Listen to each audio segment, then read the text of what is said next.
Good evening, everybody. My name is Samira Hadidi. I am from Afghanistan. I work with Amnesty International South Asia Regional Office, which is based in Colombo, Sri Lanka. One of the countries in South Asia office that we cover is Afghanistan, and I'm a regional campaigner, and I focus on the campaigning and advocacy work in relation to Afghanistan. First of all, thank you so much of course, to my colleagues for organizing this, I would say, timely discussion. Also, I would like to thank all of you of course, for your usual support in engaging with Amnesty International, for your donations, but at the same time, thank you so much for your today's interest in joining today's webinar and to get an insight on what has happened in Afghanistan in the past couple of months and what's ahead of people in Afghanistan. And I will briefly share about what has happened in the last 3 months in Afghanistan, how the situation has changed. I'll focus on the humanitarian situation in Afghanistan. I'll move then to briefly discuss about the security situation and, of course, the human rights situation that we all work on, we focus on, and it's a priority. And on the human rights focused discussion, I'll be particularly discussing about women's rights and girls' rights in Afghanistan.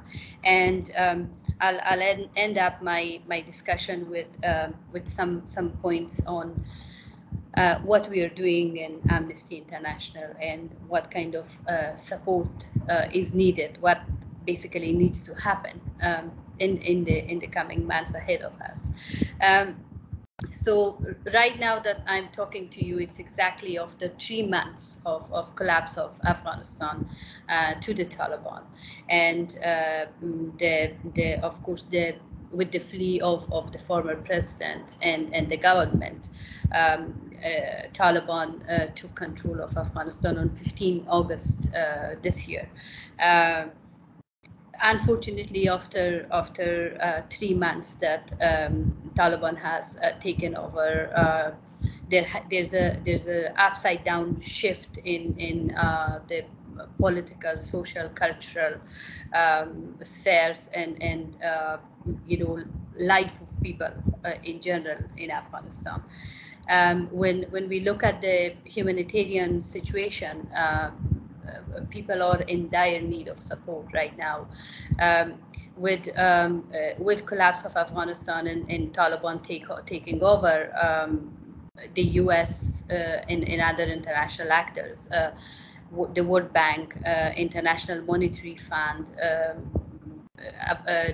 the other related institutions, they of course froze the money that belonged to Afghanistan, and this has impacted heavily the access to money and access to funds that were available.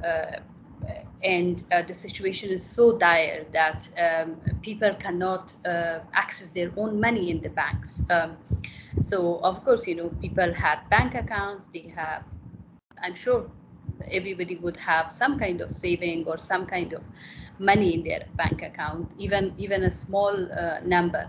But the situation has been so bad that after the 3 months, also the banks are not fully functional. I would say they are functional, but you can only go and withdraw money weekly. Each week, you're allowed to withdraw money between $200 to $400, and that's the bottom line. No bank will be able to give you more cash if you have in your account. So this has resulted in a lot of people selling their households, selling their different different belongings because they are facing not having access to enough food for their children, and this is basically the middle level people that I'm talking about, who have some kind of access to some kind of money. Then when we come to the below poverty line discussion, according to World Food Program, WFP, 23 million people are in dire need of food. They are facing starvation right now, and according to a UN, because winter is approaching, as in when winter is there, the roads are blocked, access to districts and villages become impossible, and this 23 million can actually go on rise. It can actually increase. Among these 23 million people, 10 million of them are children. Who are right now, facing starvation and or in terrible situation.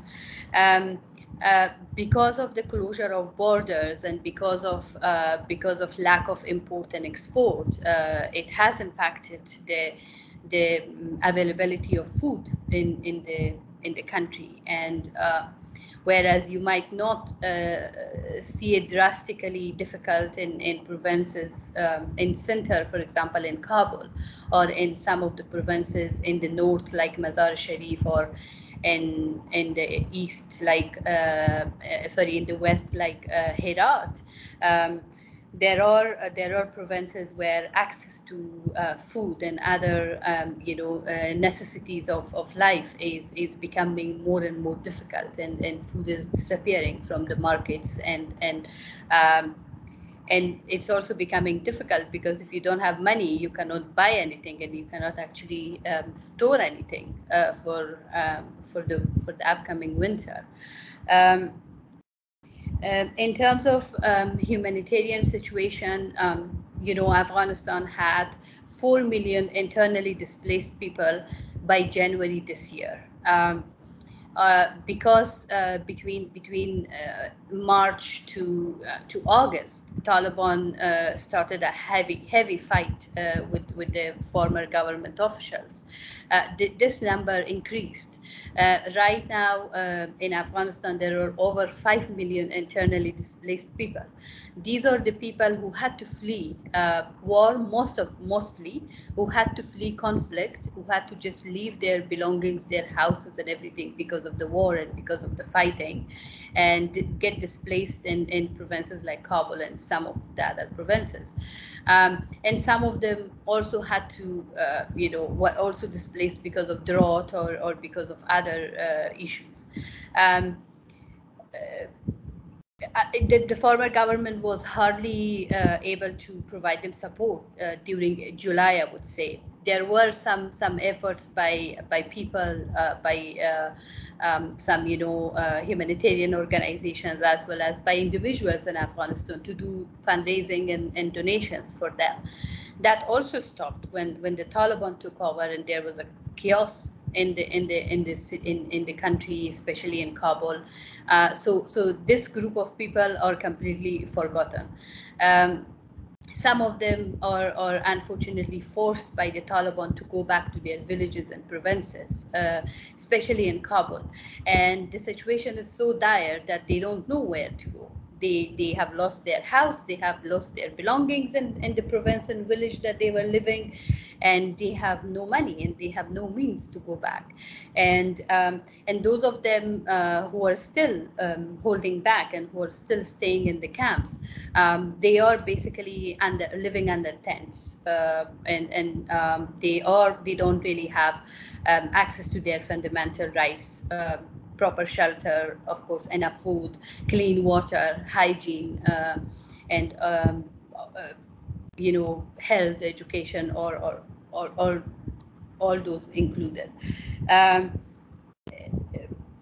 is also especially some arguments in terms of security has changed in Afghanistan. Security has improved. There is no war right now in Afghanistan. But unfortunately, that's not true. What we are seeing is, unfortunately, the emergence of Islamic State in Afghanistan. ISIS is active back. They have had some brutal attacks in the last 3 months. Of course, I'm sure you all had noticed the horrendous attack that happened near the Kabul International Airport during the evacuations. But after that, they have continuously attacked people in mosques, and while some of us, including me, our expectation was that, ISIS might emerge and try to fight the Taliban, maybe in 6 months' time or maybe in 1 year's time. The situation looks quite scary. The way they are attacking different provinces, they are attacking. They are basically attacking civilians. They are attacking the special minority group, the Hazara community in different provinces. The Hazara community, who are mostly, of course, Shia. They're following the Shia sect of religion. The flow of Afghans leaving the country is ongoing. Borders are closed right now. What's happening is, Iran has a border with Afghanistan, but people are illegally crossing to Iran, which is one of the neighboring countries of Afghanistan. At the same time that people are fleeing to Iran, according to NRC last week, between 4,000 to 5,000 people flee to Iran every day. Similarly, Iran, the government of Iran is returning back Afghans. And most of these people who just cross the border and go to Iran, they are undocumented Afghans, because obviously getting visa and going through the legal process is not easy. On the other side of the neighborhood, where we have Pakistan, the travel to Pakistan has been, of course, extremely difficult. The two borders that are there, the Torkham border and Spin Boldak border, both of these borders are extremely controlled and monitored on Afghanistan side by the Taliban, on the Pakistan side, of course, by the Pakistani border police. It has been so difficult that people having a passport, having visa, they had to go and stand in line and wait for 2 days just to get their passport stamped and cross the border. Whereas this problem remains the same, getting to Pakistan is extremely difficult. There are, of course, smugglers who are taking a lot of money and smuggling people on the other side of the border. The air routes to Pakistan is there, but it's extremely expensive, and it's very difficult for a normal, ordinary Afghan to afford to buy a ticket for between $1,200 to $1,500 one-way ticket for 45 minutes flight to Pakistan to leave Afghanistan. Despite of the border closure and difficulties, people are on the move. Afghans are fearing their future. They are not seeing any governance and any kind of support from the Taliban authorities right now, who are controlling Afghanistan. Moving to the human rights situation, Since the collapse of Afghanistan, there has been reprisal, repression, attacks and violence against human rights defenders, journalists, women activists, and other people, other groups like LGBTI community, Hazara community, a minority group. They have been continuously intimidated and attacked. Our briefing last month, our briefing in September, sorry, in our briefing we documented a continuous trend of violence and intimidation by the Taliban against these groups. When the Taliban took control of Afghanistan, they started pulling together names of activists and human rights defenders and journalists. They still have these lists, they still have these names, and they are still doing house searches. They're still looking for people, they're still intimidating their families if they're not around, they're still pressurizing their families to find them. For example, if I was lucky that my parents managed to flee the country. But if they were in Afghanistan, obviously they would be pressurized and found out and intimidated for them to find me. So this is happening to a lot of people who have been very vocal, who have been protesting and who have been speaking against human rights violations and the gross human rights violations that Taliban have had committed in the past and are still committing. Focusing on the women's rights, when Taliban took control in one of their first immediate press conferences with the media, using international media as a platform, they played a very smart language, ensuring that they respect women's rights, that they will allow girls' education to happen, that they will allow women to seek higher education and to continue working. But unfortunately, in practice, it's completely different. When the Taliban announced their caretaker government in September, they did not include a single woman in their cabinet. When there were criticism on them, when they were questioned through media on why they can't include women in ministries, because women have been in the past 20 years part of different systems in Afghanistan. They went on record and they said that women are not needed. Women are good to be at home and give birth to children. That's it. Similarly, on girls' education, whereas in September they opened schools for boys of all age, for girls up to grade 6, up to grade 5, which will be age of 10. For girls of grade 6 above, between grade 6 and grade 12, the schools are closed. Right now, it's almost 2 months that girls' schools are closed, despite of the statements that they made that they are preparing, they are putting special measures for girls' education, for their safety, for teachers' safety. There has been zero progress in terms of in terms of girls' education. Similarly, when they announced their caretaker government, they just demolished, or they just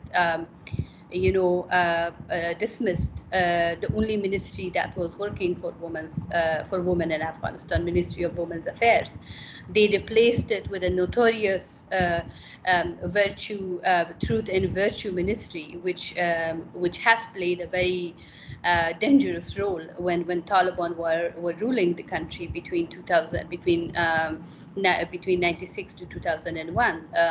This ministry, the people responsible in this ministry were responsible for issuing orders for beheading people, for hitting women, for not allowing women and girls to get out of the home alone.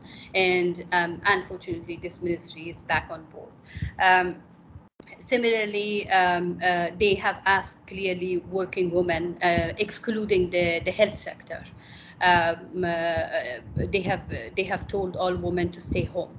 No woman is going to resume to their jobs. Those some who have tried to go and just try to kind of see and see how it works, whether they will be allowed or they will not be allowed. They have been sent back to their homes, and they have been told strictly not to return. In some provinces, some women are told that you will be replaced by the male members of your family.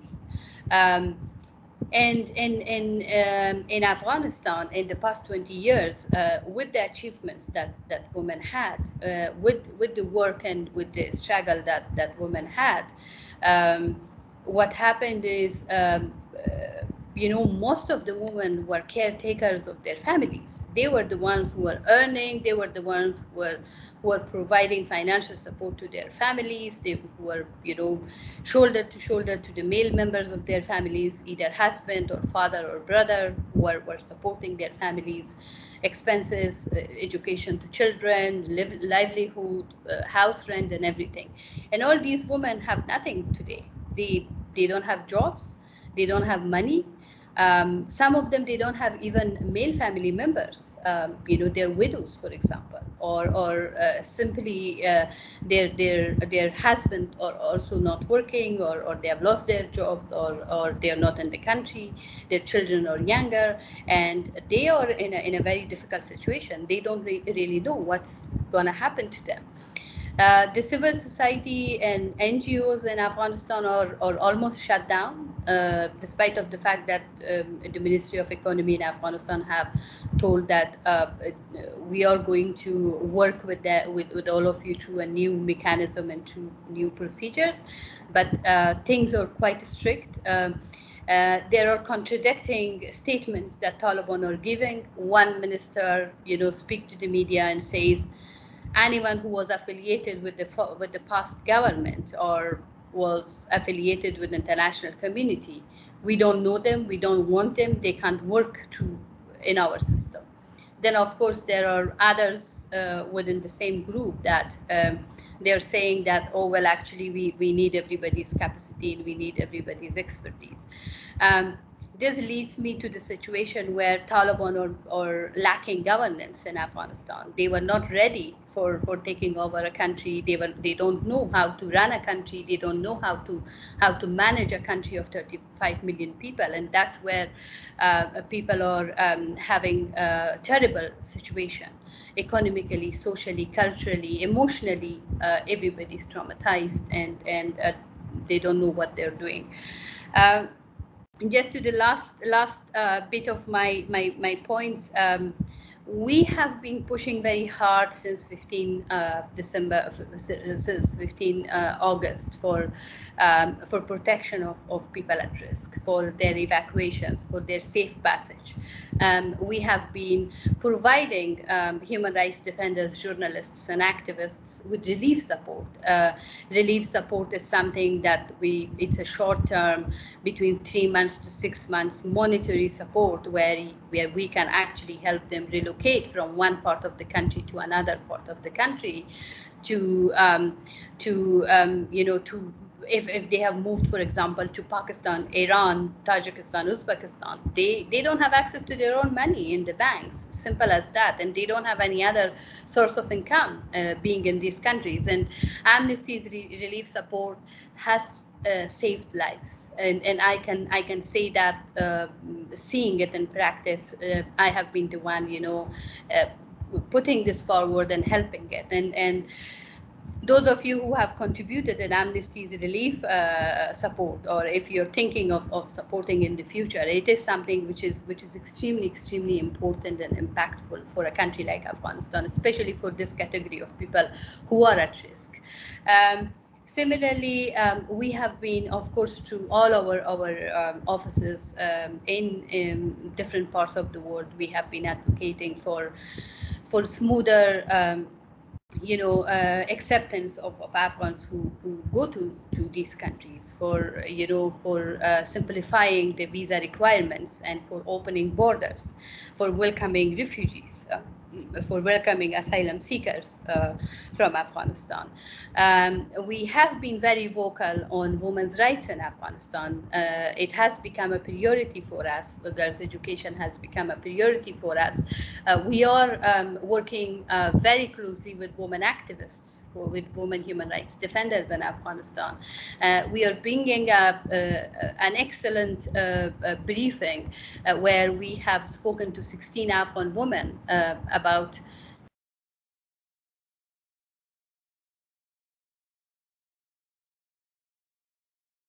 expectation is in the coming future. And I really hope that you find that interesting. I'm sure those of you who are interested, my colleagues will receive them in the coming days. And when it's launched, it's in our website. And we really would like all of you to sign our online petition for it, where we want to show global solidarity to Afghan women. We want to show that, yes, you have lost everything in Afghanistan, but the world is standing with you. We are watching you, and we are, we are working. We are there with you. We are also bringing a report, a research report on civilian casualties in Afghanistan, and this report is going to be launched sometimes in December. And this report is again, while it's a testimony of what civilians have gone in Afghanistan, it will also bring a narrative on the current situation, on what's going on in terms of civilians, in Afghanistan, and how Taliban are dealing with them and what needs to be done. And at the end of the day, we will be monitoring the human rights violations in Afghanistan, and we will be speaking up, and we will be working on them very closely. We will be monitoring the situation. We are not sure how soon we will be able to travel to Afghanistan and to work on the ground, because this is something that we have been doing very closely until 15 December. But we really hope that we will be able to succeed in monitoring the human rights situation in Afghanistan and being vocal about it. I'll stop here because I know I spoke a lot, but I'll be very happy to take questions and comments. Thank you so much.